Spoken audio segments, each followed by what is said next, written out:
Negara punya sederet peraturan dan hukum untuk menjamin kelayakan dan keamanan layanan kesehatan publik. Menteri Kesehatan adalah penanggung jawab tertinggi fungsi pengawasan. Setidaknya, itulah yang diatur dalam Peraturan Pemerintah Nomor 72 Tahun 1998 tentang pengamanan sediaan farmasi dan alat kesehatan. Tapi apa mau dikata, vaksin palsu sudah beredar. Entah berapa anak negeri yang sudah terpapar cairan palsu. Di Dirjen akan melihat di daerah yang dicurigai dan untuk di daerah itu kami akan lebih mempercepat dengan mengcover daerah tersebut untuk memberikan vaksin dasar ya, imunisasi dasar kepada masyarakat yang tentunya membutuhkan. Negara secara tegas menyatakan tidak ada fasilitas kesehatan milik pemerintah yang terlibat penyebaran vaksin palsu. Tapi Yayasan Pemberdayaan Konsumen Kesehatan Indonesia punya catatan lain. 2 tahun lalu pernah muncul laporan sejenis. Saat itu bahkan menyasar fasilitas pemerintah. Jadi di klinik itu petugasnya sangat aware ya, dapat bantuan dari puskesmas pemerintah. Ini jadinya di Jakarta Pusat. Ya. Jadi dia dapat bantuan gratis vaksinnya, dan vaksinnya ini sebelum disuntikan dia lihat ada kecurigaan antara isi dengan kemasan berbeda, nomor batch-nya berbeda, terus expired date-nya juga berbeda antara kemasan dengan isinya, botolnya itu. Faktanya vaksin palsu beredar, yang dipalsukan adalah produk impor. Meski harganya lebih mahal ketimbang produksi dalam negeri, vaksin impor ini ternyata diminati sebagian kalangan masyarakat. Ada beberapa persoalan yang kita temukan, ada vaksin usulnya vaksin impor itu yang mahal. Memang ada satu yang lucu kita lihat di lapangan. Masyarakat kita ini lebih cenderung pilih yang mahal, bukan pilih yang gratis. Itu yang kita temukan seperti itu. Ketersediaan pilihan varian inilah yang diduga bisa memicu bisnis vaksin liar. Praktik dokter yang menawarkan langsung vaksin impor kepada pasien kabarnya kerap terjadi. Pada saat itu saya beli vaksin Pediasel ini 750.000. Dan itu pembayarannya bukan melalui kasir Harapan Bunda, tetapi langsung cash ke susternya sendiri. Dan inilah potret persaingan dan perputaran bisnis vaksin di negeri ini. Ya sumber pembeliannya juga harus dijaga dari mana, ya kan? Kalau dia membeli,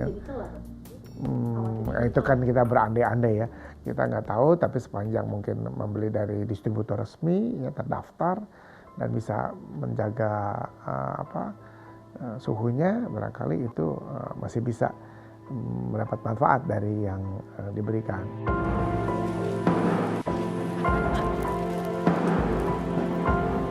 Fenomenanya, efek ikutan demam pasca imunisasi telah menjadi momok bagi orang tua. Pengalaman pahit ini juga dialami keluarga Ajeng Sri Septiani. Bayinya meregang nyawa 2 hari usai diimunisasi di Puskesmas Pasar Rebo, Jakarta Timur. Dan akhirnya bayi berusia 5 bulan ini meninggal pada 18 Mei 2016 lalu.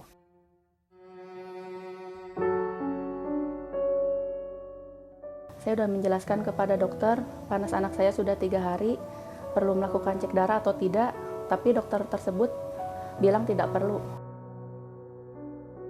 Ya sedih Mbak, masih nggak nyangka sampai sekarang, masih kayak mimpi. Kalau saya tahu anak saya bakalan nggak ada, saya juga nggak bakalan imunisasi anak saya. Sempat melapor ke pihak kepolisian, namun belakangan keluarga urung niat. Keluarga menolak permintaan otopsi jenazah sang bayi. Alhasil hingga sekarang, tanda tanya penyebab kematian Raska tidak terjawab. Ya jujur sih pas lihat berita vaksin palsu itu saya kaget, saya sedih, tapi ya nggak tahu juga sih karena nggak ada bukti ya waktu Raska masih sakitnya nggak melakukan cek darah dan ketika nggak otopsi. Itu yang saya harapkan, semoga nggak ada Raska-Raska yang lain, nggak ada korban lain. Kan setelah berita Raska meninggal, nggak lama vaksin palsu terungkap. Namun pihak Puskesmas membantah dugaan itu. Kepala Puskesmas menyebut kematian Raska bukan akibat kejadian ikutan pasca imunisasi.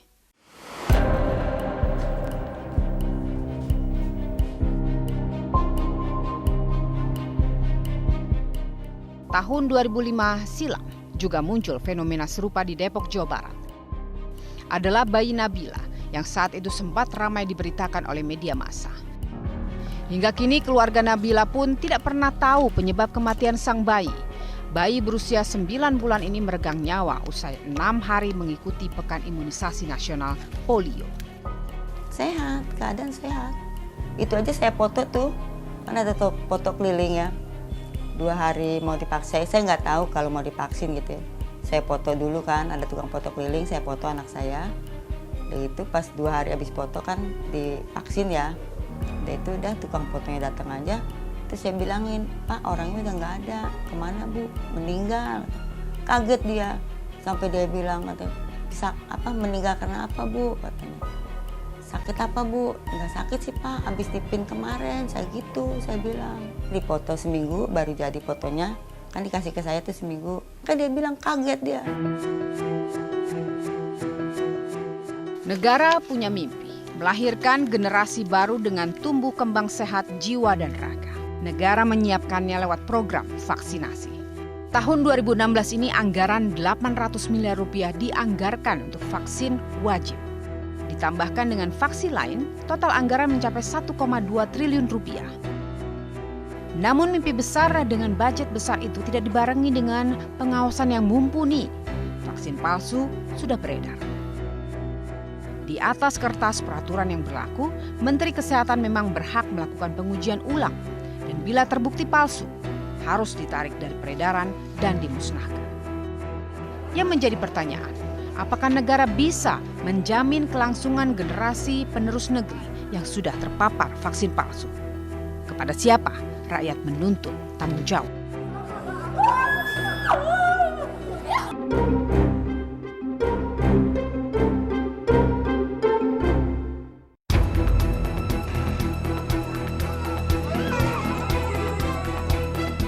Negara punya sederet peraturan dan hukum untuk menjamin kelayakan dan keamanan layanan kesehatan publik.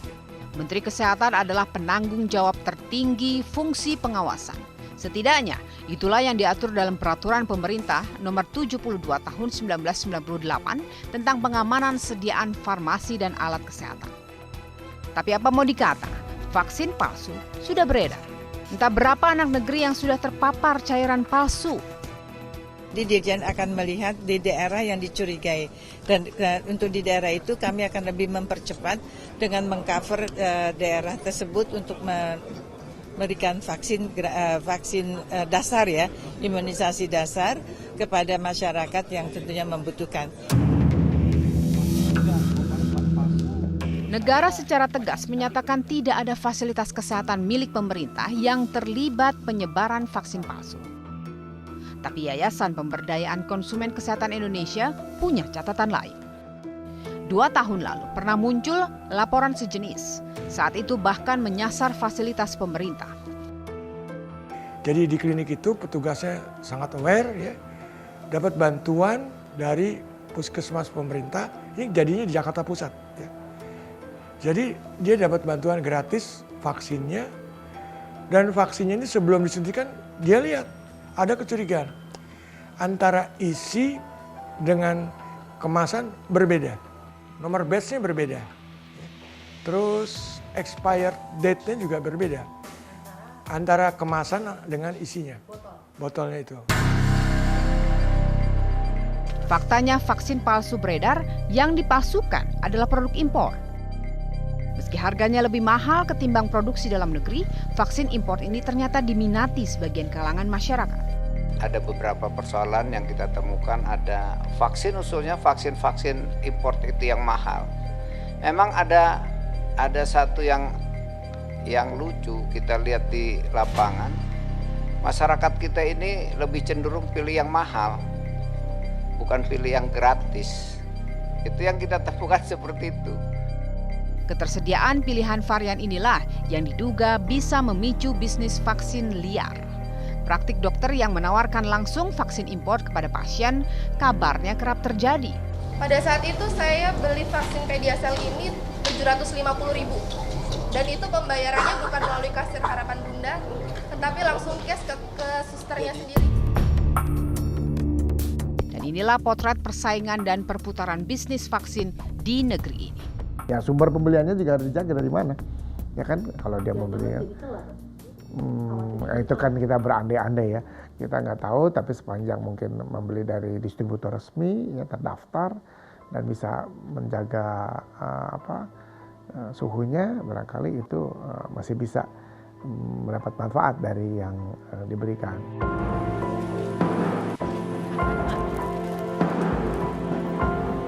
Fenomenanya, efek ikutan demam pasca imunisasi telah menjadi momok bagi orang tua. Pengalaman pahit ini juga dialami keluarga Ajeng Sri Septiani. Bayinya meregang nyawa 2 hari usai diimunisasi di Puskesmas Pasar Rebo, Jakarta Timur. Dan akhirnya bayi berusia 5 bulan ini meninggal pada 18 Mei 2016 lalu.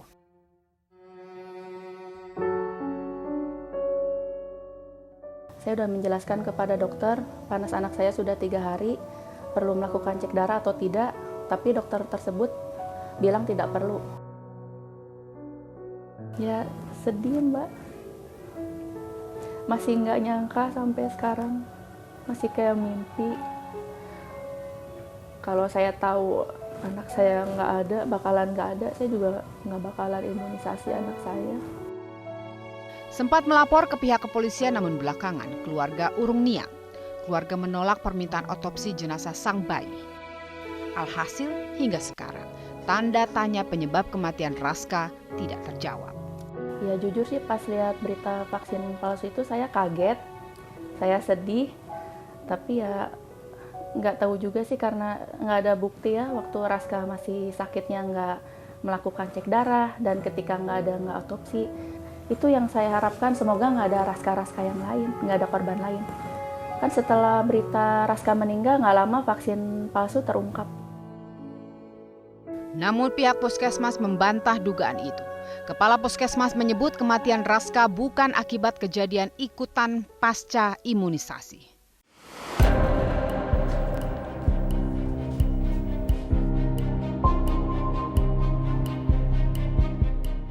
Tahun 2005 silam juga muncul fenomena serupa di Depok, Jawa Barat. Adalah bayi Nabila yang saat itu sempat ramai diberitakan oleh media massa. Hingga kini keluarga Nabila pun tidak pernah tahu penyebab kematian sang bayi. Bayi berusia 9 bulan ini meregang nyawa usai 6 hari mengikuti pekan imunisasi nasional polio. Sehat, keadaan sehat. Itu aja saya foto tuh, kan ada tuh foto keliling ya. 2 hari mau divaksin, saya nggak tahu kalau mau divaksin gitu ya. Saya foto dulu kan, ada tukang foto keliling, saya foto anak saya. Dan itu pas 2 hari habis foto kan divaksin ya. Dan itu udah tukang fotonya datang aja. Terus saya bilangin, Pak orangnya udah nggak ada, kemana Bu? Meninggal. Kaget dia, sampai dia bilang katanya, meninggal karena apa Bu? Katanya. Sakit apa Bu? Nggak sakit sih Pak, habis dipin kemarin, saya bilang. Dipoto seminggu, baru jadi fotonya, kan dikasih ke saya tuh seminggu. Kan dia bilang kaget dia. Negara punya mimpi, melahirkan generasi baru dengan tumbuh kembang sehat jiwa dan raga. Negara menyiapkannya lewat program vaksinasi. Tahun 2016 ini anggaran 800 miliar rupiah dianggarkan untuk vaksin wajib. Ditambahkan dengan vaksin lain, total anggaran mencapai 1,2 triliun rupiah. Namun mimpi besar dengan budget besar itu tidak dibarengi dengan pengawasan yang mumpuni. Vaksin palsu sudah beredar. Di atas kertas peraturan yang berlaku, Menteri Kesehatan memang berhak melakukan pengujian ulang. Dan bila terbukti palsu, harus ditarik dari peredaran dan dimusnahkan. Yang menjadi pertanyaan, apakah negara bisa menjamin kelangsungan generasi penerus negeri yang sudah terpapar vaksin palsu? Kepada siapa rakyat menuntut tanggung jawab?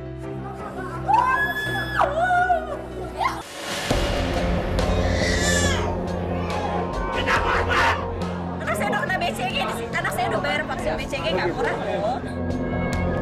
Kalau saya tahu anak saya bakalan nggak ada, saya juga nggak bakalan imunisasi anak saya.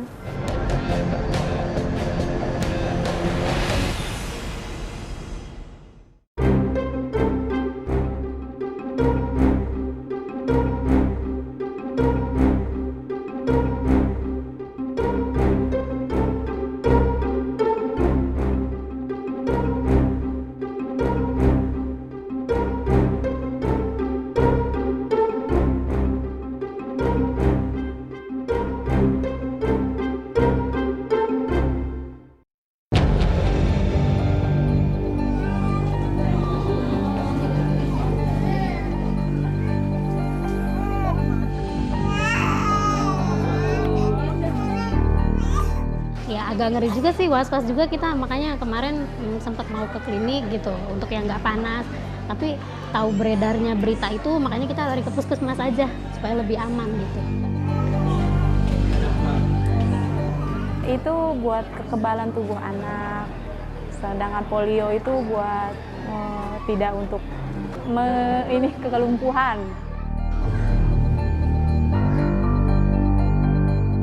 Ya, buat khawatir anak, lagi pula yang ngedarin vaksin palsu, apakah dia tidak kasihan gitu sama anak-anak kecil korbannya gitu.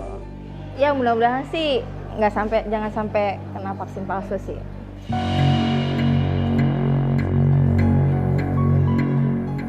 Lebih baik mencegah daripada mengobati.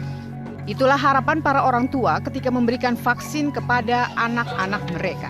Harapannya agar anak-anak menjadi lebih kebal terhadap penyakit tertentu. Dan mengacu pada program Organisasi Kesehatan Dunia, negara mewajibkan 8 imunisasi dasar bagi anak-anak Indonesia. Layanan 8 vaksin ini disediakan gratis oleh negara di fasilitas kesehatan milik pemerintah. Sayangnya program nasional ini dinodai oleh praktik kotor segelintir oknum. Minggu ketiga Juni 2016 lalu, skandal peredaran vaksin palsu terkuak.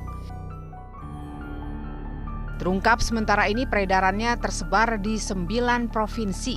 Distribusi vaksin palsu ini tersebar di sebagian wilayah Pulau Jawa dan Sumatera. Vaksin-vaksin palsu ini diduga telah menjangkau 37 fasilitas kesehatan. Data ini diperoleh dari hasil pengujian dengan sistem sampling dari 39 item. Apa Pak? Anak saya 2 orang di sini saking percayanya. Kalau enggak Pak, mendingan puskesmas. Apa Pak? Temuan itu praktis membuat geger sebagian besar masyarakat. Orang tua yang memiliki balita jelas merasa menjadi korban sebab mereka beranggapan kesehatan dan nyawa anak-anaknya dipertaruhkan. Begitu posko pelaporan dibuka, masyarakat pun langsung berduyun-duyun datang.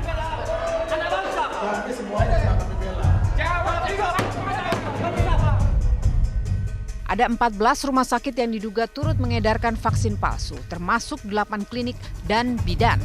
Semuanya adalah fasilitas kesehatan non-pemerintah.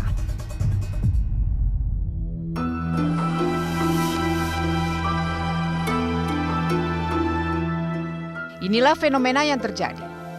Negara membuka lebar program imunisasi secara gratis, namun masih banyak masyarakat yang tidak bisa memanfaatkan fasilitas ini.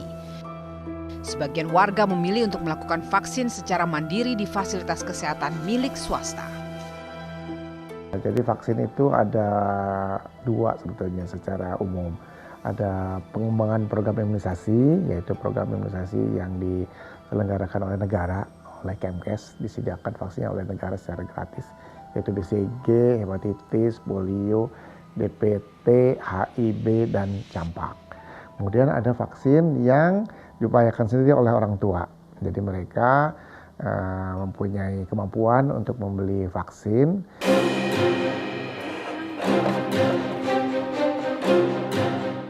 Disinilah rupanya ladang bisnis itu bermuara. Ada 23 juta lebih anak-anak yang menjadi sasaran program nasional. Namun tidak semuanya dilayani oleh fasilitas negara.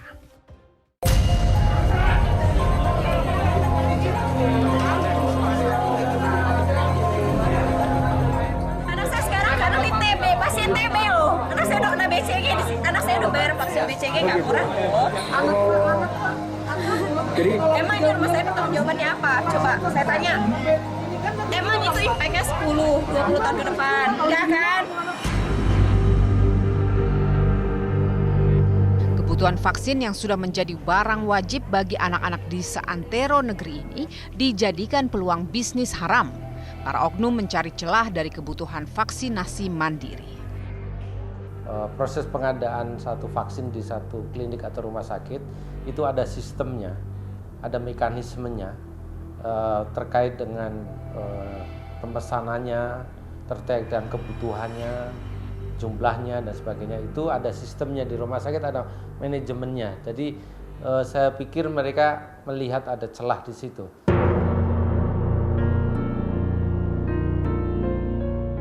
Peredaran vaksin palsu diduga sudah merebak selama 13 tahun belakangan.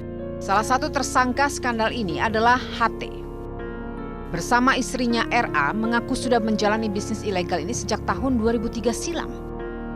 Yang disasar adalah jenis vaksin produk impor. Salah satu jenisnya adalah Pediasel.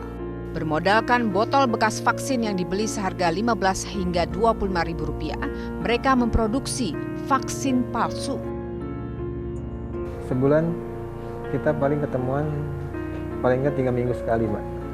Berapa botol yang bisa dibawa oleh pengepul ini?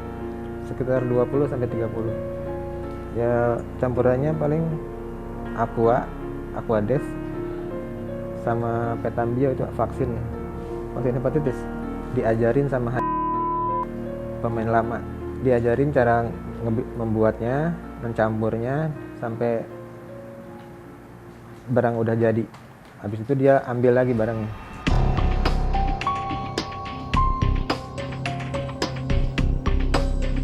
Negara menyediakan vaksin secara gratis bagi warganya. Tapi ada warga yang memilih mengeluarkan kocek pribadi untuk membeli vaksin impor. Apakah stok vaksin yang disediakan negara tidak mencukupi? Atau karena kualitas vaksin yang jauh dari harapan? Jadi kalau misalnya mau beli vaksinnya aja tuh gimana Mas caranya? Iya, paling kalau emang itu mau vaksinnya aja kita perlu resepnya. Oh, harus pakai resep? Ada